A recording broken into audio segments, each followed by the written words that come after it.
बहुत से लोग केवल शब्दों के माध्यम से अपना मूल्य साबित करने में अपना जीवन बिता देते हैं। सोशल मीडिया पोस्ट, गर्मागर्म बहसें, खोखले वादे। फिर भी वे अक्सर भुला दिए जाते हैं, निराश मरते हैं, कभी कोई वास्तविक सार प्रस्तुत नहीं कर पाते। समय अंततः उन्हें पूरी तरह निगल जाता है और पीछे केवल पछतावा छोड़ जाता है। यही उन लोगों का दुखद भाग्य है जो वास्तव में कुछ बनने के बजाय केवल दिखावा करने के लिए जीते हैं। रोम के सम्राट और सबसे गहरे स्टोइक दार्शनिकों में से एक मार्कस ऑरेलियस इस बात को गहराई से समझते थे। अपार शक्ति, धन और चापलूसी से घिरे होने के बावजूद उन्होंने अपनी व्यक्तिगत पत्रिका, जिसे बाद में मेडिटेशंस के नाम से जाना गया, में यह अंतर्दृष्टि लिखी। आत्मा अपने विचारों का रंग ले लेती है। यह साधारण वाक्य एक डरावना सच समेटे हुए है। आप चुपचाप क्या सोचते हैं, महसूस करते हैं और करते हैं, अंततः वही निर्धारित करता है कि दुनिया आपको कैसे देखेगी, बिना आपको एक भी शब्द बोले। इस वीडियो में आप सीखेंगे कि अपनी योग्यता कैसे प्रदर्शित करें बिना कभी खुद को सही ठहराने की आवश्यकता के, और क्यों जो लोग इस दृष्टिकोण में महारत हासिल करते हैं उन्हें स्वाभाविक रूप से नजरअंदाज करना असंभव हो जाता है। आप उन लोगों के लिए परिणामों के बारे में भी जानेंगे जो इन शाश्वत शिक्षाओं को लागू करने में विफल रहते हैं। तो अंत तक देखना सुनिश्चित करें। जो कुछ आप सुनने वाले हैं वह मौलिक रूप से बदल सकता है कि दूसरे आपको कैसे देखते हैं, और यहां तक कि आपका अपना मन भी आपको कैसे देखता है। मार्कस ऑरेलियस समझते थे कि चुप्पी मनुष्य द्वारा महारत हासिल की जा सकने वाली सबसे शक्तिशाली ताकतों में से एक है। उन्होंने अपने आसपास के लोगों का उत्सुकता से अवलोकन किया, यह देखते हुए कि जो लोग अत्यधिक बोलते थे वे अक्सर नजरअंदाज किए जाने के डर से प्रेरित होते थे। अपनी मेडिटेशंस में उन्होंने लिखा कि समझदार व्यक्ति तभी बोलता है जब उसके पास वास्तव में योगदान करने के लिए कुछ हो। यह सिद्धांत चाहे कितना भी प्राचीन क्यों न हो, ऐसी दुनिया में विकास के लिए प्रयासरत किसी भी व्यक्ति के लिए एक मुख्य अंतर बना हुआ है, जहां हर कोई ध्यान खींचने के लिए प्रतिस्पर्धा करता प्रतीत होता है। चुप्पी केवल अभिव्यक्ति का अभाव नहीं है, यह आत्मनियंत्रण की गहरी उपस्थिति है। ये एक ऐसे मन को दर्शाता है जिसे कुछ भी साबित करने की आवश्यकता महसूस नहीं होती, बल्कि केवल होने की आवश्यकता महसूस होती है। आज लोग सत्यापन की निरंतर आवश्यकता की स्थिति में जीते हैं। वे हर छोटी उपलब्धि पोस्ट करते हैं, उत्सुकता से लाइक, तारीफ और पुष्टि का इंतजार करते हैं। फिर भी जितना अधिक वे बोलते हैं उतना ही वे अनजाने में अपनी असुरक्षाओं को उजागर करते हैं। इसके विपरीत चुप्पी आत्मविश्वास को दर्शाती है। कल्पना कीजिए कि कोई व्यक्ति एक बैठक में है जो ध्यान से सुनता है जबकि बाकी सभी बहस करते हैं। वे दखल नहीं देते, वे अपने विचार थोपने की कोशिश नहीं करते, और जब वे अंततः बोलते हैं तो हर कोई सुनने के लिए रुक जाता है, ये जानते हुए कि उनके पास कहने के लिए जो कुछ है वह वास्तविक महत्व रखता है। इस व्यक्ति ने अपनी आवाज की ऊंचाई से नहीं बल्कि अपनी शांत उपस्थिति और आत्मनियंत्रण से सम्मान प्राप्त किया। यह वही सिद्धांत है जिसने रोमन साम्राज्य की सभाओं के दौरान मार्कस ऑरेलियस का मार्गदर्शन किया, जहां सलाहकारों और सैनिकों से घिरे होने पर भी उनका शांत स्वभाव किसी भी भावुक भाषण से अधिक अधिकार व्यक्त करता था। स्टोइक दर्शन सिखाता है कि सच्ची शक्ति उस चीज को नियंत्रित करने में निहित है जो हमारे वश में है। एक बार बोले गए शब्द कभी वापस नहीं लिए जा सकते, लेकिन चुप्पी हमेशा एक जानबूझकर किया गया चुनाव होती है। आपने कितनी बार आवेग में बोलने का पछतावा किया है, या किसी आलोचना के खिलाफ खुद का बचाव करने की कोशिश की है, या एक ऐसा मुद्दा साबित करने की कोशिश की है जिसे अंदर से बचाव की भी आवश्यकता नहीं थी। अधिकांश लोग कार्य करने के बजाय प्रतिक्रिया देते हैं। मार्कस ऑरेलियस का मानना था कि जब हम बिना सोचे समझे प्रतिक्रिया देते हैं तो हम प्रभावी रूप से अपनी शक्ति दूसरों को सौंप देते हैं। समझदार व्यक्ति निरीक्षण करते हैं, समझते हैं और तभी प्रतिक्रिया देते हैं जब वास्तव में आवश्यक हो। यही आवेगपूर्ण और संयमी के बीच का अंतर है। व्यवहार में इसे लागू करना जितना लगता है उससे कहीं अधिक सरल है, जब कोई आपको उकसाता है तो तुरंत बदला लेने के बजाय बस सांस लें, चुप्पी को अपनी प्रारंभिक प्रतिक्रिया बनने दें। यह उन लोगों को निहत्था कर देता है जो संघर्ष की उम्मीद कर रहे होते हैं और सम्मान प्राप्त करता है। जो व्यक्ति तनावपूर्ण क्षणों में चुप्पी साधने में महारत हासिल करते हैं, उन्हें मजबूत, आत्मविश्वासी और परिपक्व माना जाता है। रिश्तों में चुप्पी अक्सर विस्तृत स्पष्टीकरणों से अधिक महत्व रखती है। जब कोई बहस उत्पन्न होती है तो बोलने, सही ठहराने, अपना मुद्दा साबित करने की तीव्र इच्छा होती है। फिर भी कभी कभी ज्ञान की सच्ची पहचान केवल सुनना और समय को सच उजागर करने देना है। चुप्पी आत्मसंरक्षण का एक शक्तिशाली रूप भी है। यह आपकी ऊर्जा, आपके भावनात्मक संतुलन और आपके विचारों की स्पष्टता की रक्षा करती है। विचार करें कि कितनी अवसर केवल इसलिए बर्बाद हो जाते हैं क्योंकि किसी ने बहुत अधिक बोला। एक पेशेवर ने गलत समय पर टिप्पणी की, एक दोस्त ने अनजाने में दूसरे का रहस्य उजागर कर दिया, या यहां तक कि एक साधारण सोशल मीडिया पर गुस्सा करना कहीं अधिक बड़े मुद्दे में बदल गया। चुप्पी आपको आवेग से पैदा होने वाली मुश्किलों से दूर रहने में मदद करती है।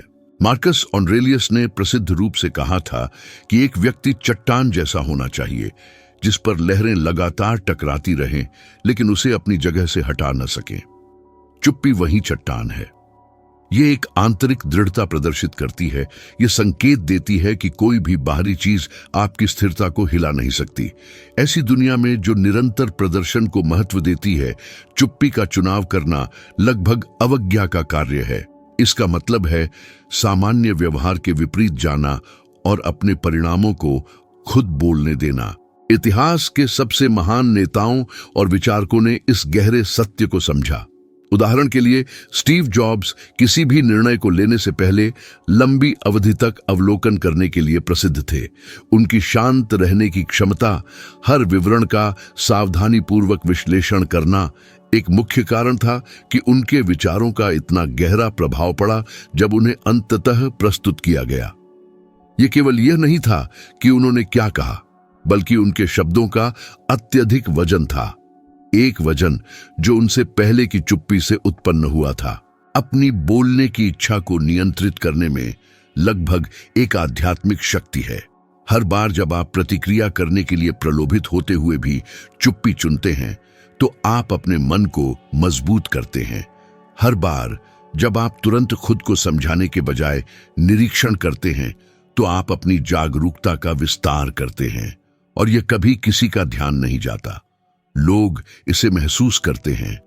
वे समझते हैं कि वे किसी ऐसे व्यक्ति की उपस्थिति में हैं जिसे खुद को सही ठहराने की आवश्यकता नहीं है, क्योंकि उनकी उपस्थिति ही बहुत कुछ कह जाती है। मार्कस ऑरेलियस समझते थे कि सच्चा मोल खुद की घोषणा नहीं करता, इसे बस महसूस किया जाता है, और जब यह प्रामाणिक होता है तो शब्दों की आवश्यकता नहीं होती। चुनौती यह सीखने में निहित है कि चुप्पी के साथ सहज कैसे रहें, भले ही इससे दूसरों को असहजता हो। इसके लिए आत्मविश्वास और धैर्य दोनों की आवश्यकता होती है। हालांकि समय के साथ चुप्पी एक दुर्जय ढाल में बदल जाती है। यह आपको अनुत्पादक बहसों, जल्दबाजी में किए गए निर्णयों और ऐसी स्थितियों से बचाती है जिनका कोई वास्तविक मूल्य नहीं होता। जब आप चुप्पी चुनते हैं तो आप दूसरों की भावनाओं से अप्रभावित रहने की स्वतंत्रता भी चुनते हैं, और यह ठीक यही स्वतंत्रता है जो वास्तव में डराने वाली हो सकती है। जो व्यक्ति चुप्पी में महारत हासिल करते हैं वे ऐसी शक्ति का प्रदर्शन करते हैं जिसकी व्याख्या नहीं की जा सकती। उन्हें यह घोषित करने की आवश्यकता नहीं होती कि वे कौन हैं, क्योंकि उनके कार्य और उनकी शांति पहले से ही सब कुछ प्रकट कर देती है। मार्कस ऑरेलियस ने युद्धों और विश्वासघातों के बीच एक साम्राज्य पर शासन करते हुए भी इसी तरह सभी का सम्मान और प्रशंसा प्राप्त की। उन्होंने बड़े भाषणों से नहीं, बल्कि ऐसे व्यक्ति की शक्तिशाली चुप्पी से अपना मोल साबित किया जो जानता था कि वह वास्तव में कौन है। मार्कस ऑरेलियस का मानना था कि अनुशासन ही सभी वास्तविक सम्मान की अदृश्य नींव बनाता है। वे समझते थे कि स्थिरता के बिना सच्चा मूल्य प्राप्त नहीं किया जा सकता, और यह कि महानता प्रेरणा के क्षणभंगुर पलों से नहीं उपजती, बल्कि अनगिनत छोटे कार्यों से आती है, जिन्हें दिन ब दिन लगन से दोहराया जाता है, भले ही कोई देख न रहा हो। अपनी मेडिटेशंस में उन्होंने प्रसिद्ध रूप से लिखा, एक अच्छे इंसान को कैसा होना चाहिए, इस पर बहस करना बंद करो, एक बनो। यह साधारण फिर भी गहरा कथन स्टोइक दर्शन के सबसे गहरे सत्यों में से एक को समेटे हुए है।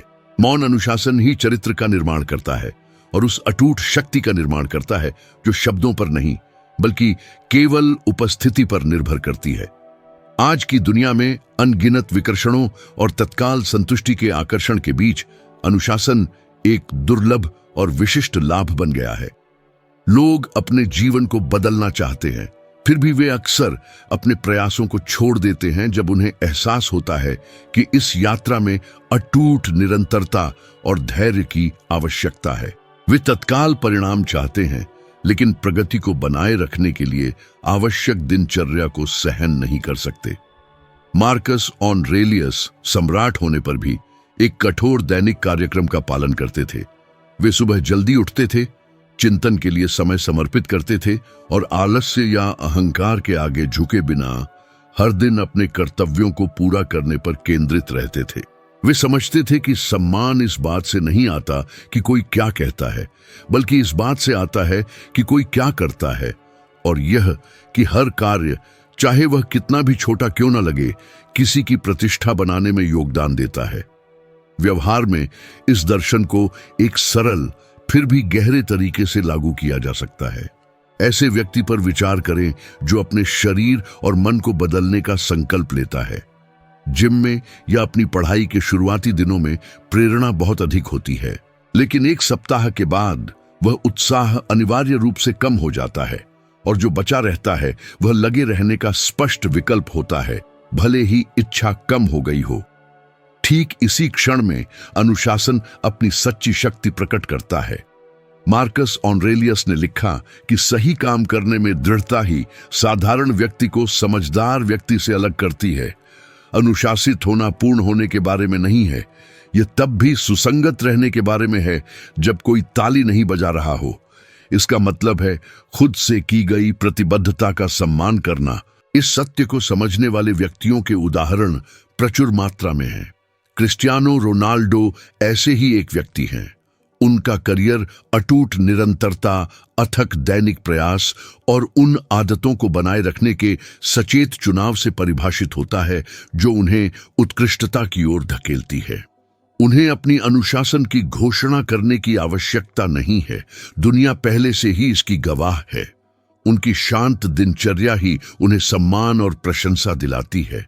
इसके विपरीत अनुशासन की कमी के कारण बर्बाद हुई प्रतिभा के अनगिनत उदाहरण हैं। ऐसे व्यक्ति जिन्होंने जोरदार शुरुआत की लेकिन अपना रास्ता खो दिया, यह मानते हुए कि सफलता ने उन्हें आराम करने का विलासिता प्रदान की। परिणाम हमेशा एक जैसा होता है। पतन अनिवार्य रूप से तब होता है जब निरंतरता की प्रतिबद्धता गायब हो जाती है।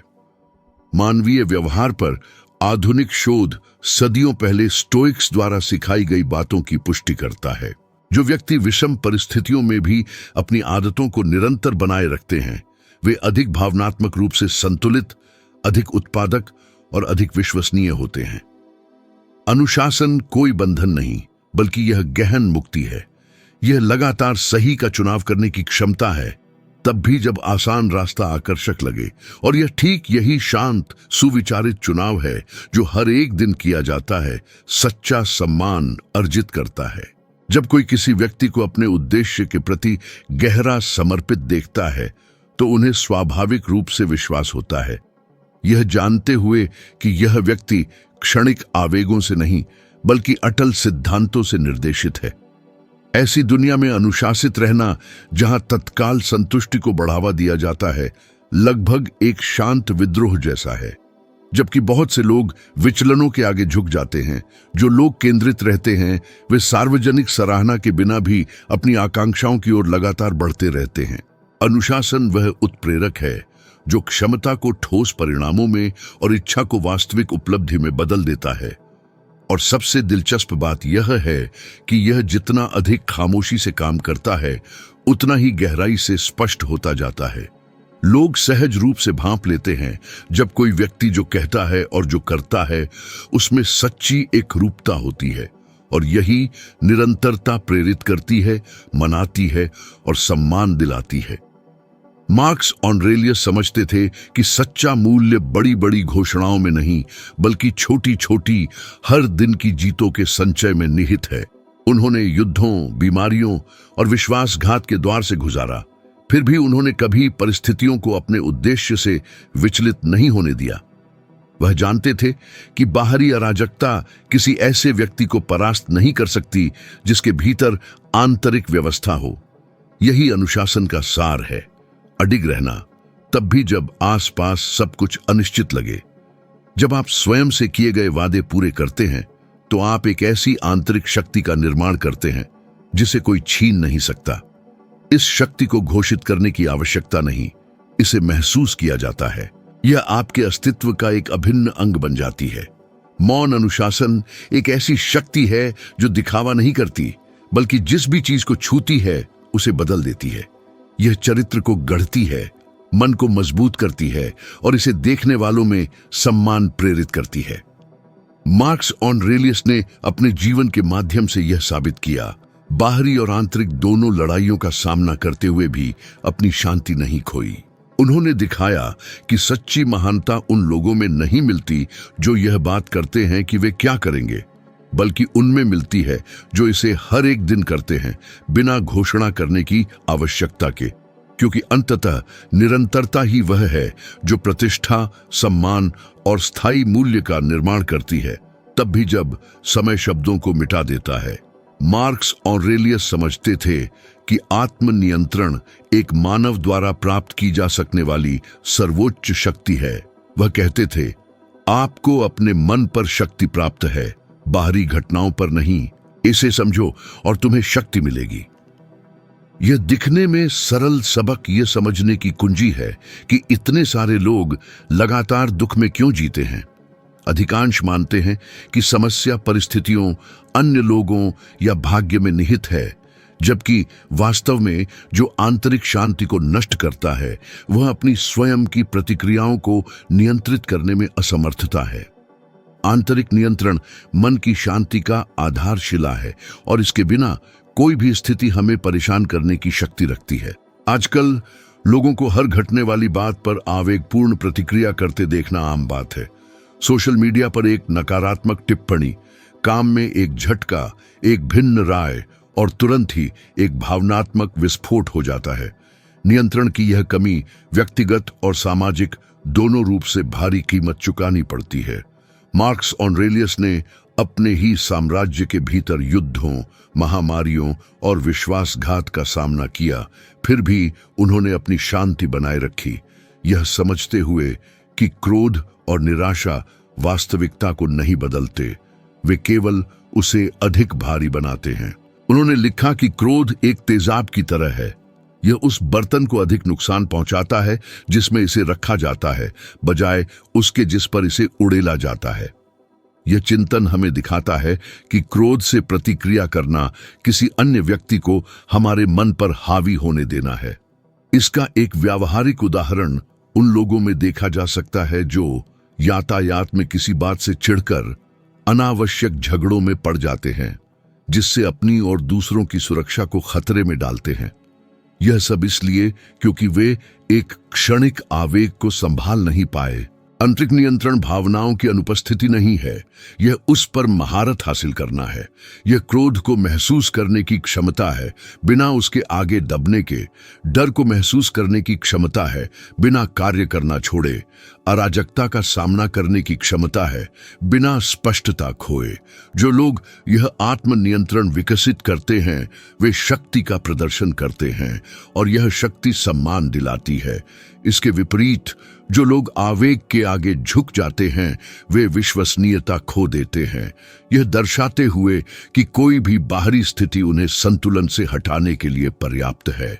ऐसे कई प्रभावशाली उदाहरण हैं कि कैसे भावनात्मक नियंत्रण की कमी किसी के मार्ग को पटरी से उतार सकती है। विल स्मिथ, विश्व स्तर पर प्रशंसित एक कलाकार की छवि एक आवेगपूर्ण सार्वजनिक प्रतिक्रिया से धूमिल हो गई। नियंत्रणहीन व्यवहार का केवल एक पल वर्षों के सफल करियर को खतरे में डालने के लिए पर्याप्त था। इस तरह की गलती मानवीय है, लेकिन यह आत्मनियंत्रण विकसित करने के महत्व को दर्शाती है। इसके विपरीत ऐसे व्यक्तियों के उदाहरण भी हैं जो सबसे खराब परिस्थितियों का सामना करते हुए भी शांति प्रदर्शित करते हैं, जैसे कि कीनू रीव्स, जिन्होंने गहन नुकसानों का सामना किया लेकिन चीखने चिल्लाने के बजाय मौन और शांति को चुना। दोनों के बीच का अंतर परिस्थितियों में नहीं, बल्कि इस बात में निहित है कि प्रत्येक ने कैसे प्रतिक्रिया करना चुना। हालिया शोध से पता चलता है कि जो लोग आत्मनियंत्रण और आत्मचिंतन का अभ्यास करते हैं, उनके तनाव के स्तर कम होते हैं और वे भावनात्मक रूप से अधिक स्थिर होते हैं। वे निराशाओं से अधिक तेजी से उभरते हैं और उनके रिश्ते स्वस्थ होते हैं, क्योंकि वे हर संघर्ष को युद्ध में नहीं बदलते। यह व्यवहार दूसरों के उनमें रखे गए विश्वास को भी बढ़ाता है। एक शांत नेता को विश्वसनीय माना जाता है क्योंकि वह अनिश्चितता के बीच भी सुरक्षा का संचार करता है। यही कारण है कि मार्क्स ऑरेलियस संकट के समय में भी जिस डर से वे आज्ञा देते थे, उसके लिए नहीं, बल्कि उस शांति के लिए सम्मानित थे जो वे विकीर्ण करते थे। इस शिक्षा को दैनिक जीवन में लागू करने का अर्थ है जो होता है और हम कैसी प्रतिक्रिया देते हैं उसके बीच एक जगह बनाना सीखना। जब कोई चीज आपको चिढ़ाती है तो जवाब देने से पहले सांस लें। जब कोई आपको अपमानित करे तो अपना बचाव करने की भावना को देखें, लेकिन उसके आगे आत्मसमर्पण न करें। यह विराम ही वह क्षण है जब आंतरिक नियंत्रण प्रकट होता है। समय के साथ यह अभ्यास दुनिया के साथ आपके व्यवहार को पूरी तरह से बदल देता है। जो परिस्थितियां कभी आपको तीव्रता से परेशान करती थीं, वे छोटी लगने लगती हैं और आप यह महसूस करना शुरू करते हैं कि कोई भी बाहरी चीज किसी ऐसे व्यक्ति को वास्तव में हिला नहीं सकती जो अपने मन का स्वामी हो। यही सच्ची स्वतंत्रता है। स्टोइकिज्म सिखाता है कि दुख वास्तविकता का प्रतिरोध करने से उत्पन्न होता है। जितना अधिक हम उस चीज से संघर्ष करते हैं जो हमारे नियंत्रण से बाहर है, उतना ही अधिक हम पीड़ित होते हैं। मार्क्स ऑरेलियस ने कहा था कि यदि तुम्हें किसी बाहरी चीज से कष्ट होता है तो वह पीड़ा उस वस्तु के कारण नहीं, बल्कि तुम्हारे उसके आकलन के कारण होती है। इसका अर्थ है कि समस्या वह नहीं है जो घटित होता है, बल्कि वह अर्थ है जो हम घटनाओं को देते हैं। अपनी व्याख्या बदलकर हम अपने अनुभव को बदलते हैं। आंतरिक नियंत्रण इसलिए यह चुनने की क्षमता है कि प्रत्येक स्थिति आपके भीतर क्या दर्शाएगी। यह चुनाव ही वह है जो मजबूत को कमजोर से, संतुलित को अस्थिर से अलग करता है। स्वयं पर महारत हासिल करना जीवन भर का प्रयास है, लेकिन इस प्रक्रिया में हर एक छोटी जीत मन और आत्मा को मजबूत करती है। यह वह क्षण है जब हम भावनाओं के कैदी होना बंद कर देते हैं और उनके स्वामी बन जाते हैं। मार्क्स ऑरेलियस ने आज अधिकांश लोगों द्वारा सामना की जाने वाली वास्तविकता से कहीं अधिक चुनौतीपूर्ण वास्तविकता के बीच इसे दैनिक रूप से प्रदर्शित किया। वह समझते थे कि सच्ची शक्ति दुनिया को जबरदस्ती बदलने में नहीं, बल्कि तब भी अडिग रहने में है जब आसपास सब कुछ ढह जाए। और यह ठीक यही मौन शक्ति, यह अटूट आत्मनियंत्रण है जो एक व्यक्ति को एक शब्द भी कहने की आवश्यकता के बिना उत्कृष्ट बनाता है। मार्क्स ऑरेलियस शांति को निष्क्रियता की स्थिति के रूप में नहीं, बल्कि अपने मन पर महारत हासिल करने की एक रणनीति के रूप में देखते थे। वह समझते थे कि प्रतिकूलता के सामने शांति बनाए रखना ज्ञान का सच्चा संकेत था। अपने चिंतन में उन्होंने लिखा, यदि कोई बाहरी चीज तुम्हें परेशान करती है तो वह पीड़ा उस वस्तु के कारण नहीं, बल्कि तुम्हारे उसके आकलन के कारण होती है। यह विचार गहन है क्योंकि यह दिखाता है कि मानवीय पीड़ा उतनी घटनाओं से नहीं आती जितनी हमारी उन पर प्रतिक्रिया से आती है। और जब हम इसे समझते हैं तो हम यह महसूस करना शुरू करते हैं कि शांति एक चुनाव है, परिणाम नहीं।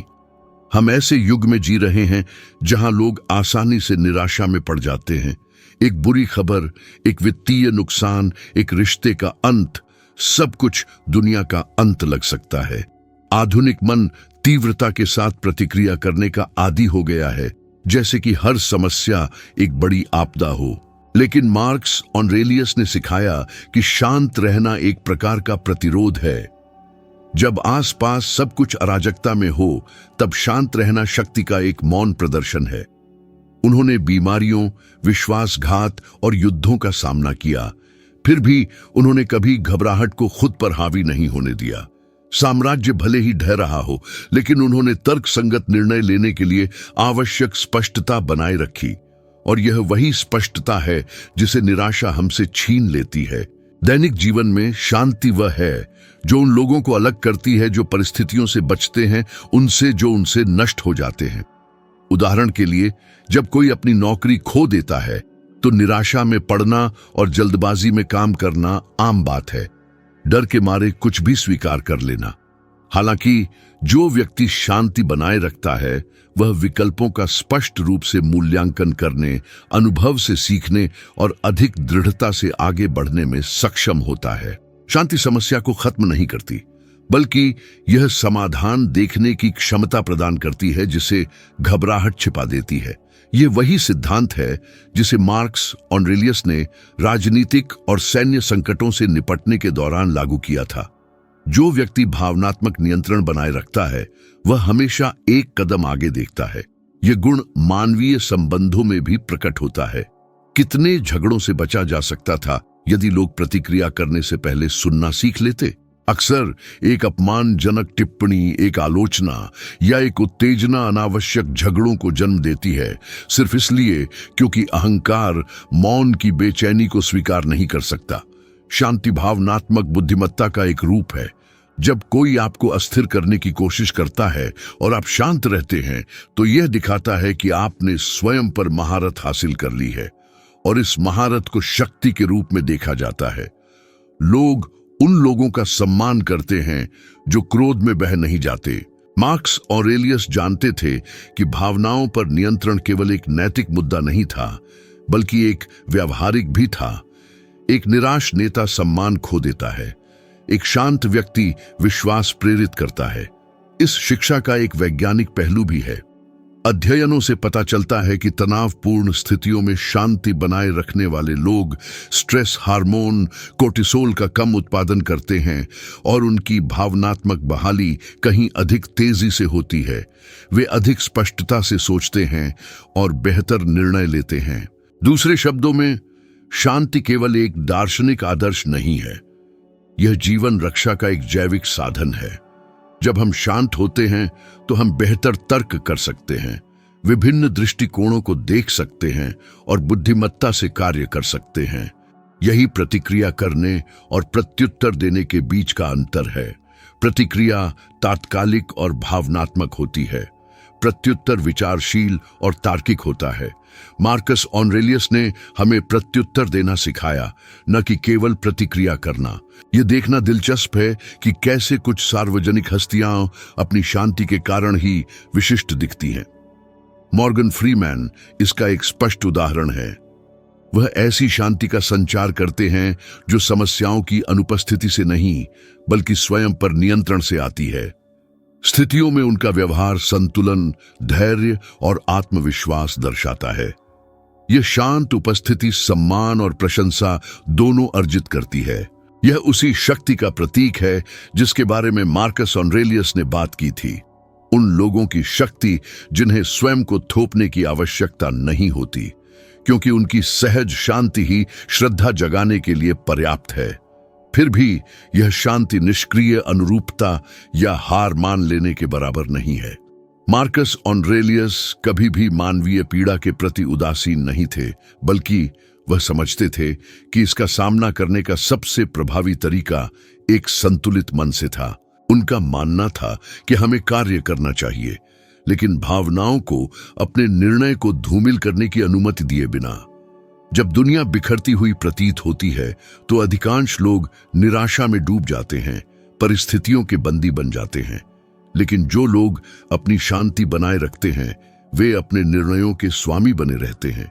यही जीवन के बहाव में बह जाने और सक्रिय रूप से उसका मार्गदर्शन करने के बीच का मूलभूत अंतर है। इस शांति को विकसित करने के लिए निरंतर अभ्यास की आवश्यकता होती है। इसमें अपने विचारों का अवलोकन करना, यह समझना कि वास्तव में हमारे नियंत्रण में क्या है और क्या हमारी पकड़ से बाहर है, शामिल है। उदाहरण के लिए, जब कोई आपको निराश करता है तो उनका व्यवहार आपकी आंतरिक स्थिति को निर्धारित नहीं करना चाहिए। शांति इस समझ से उत्पन्न होती है कि प्रत्येक व्यक्ति अपनी जागरूकता के स्तर के अनुसार कार्य करता है और क्रोध से प्रतिक्रिया करना केवल आपके अपने कष्टों को और बढ़ाता है। मार्कस ऑरेलियस ने प्रसिद्ध रूप से कहा था, सबसे अच्छा बदला यह है कि आप उस व्यक्ति जैसे न बने जिसने आपको चोट पहुंचाई।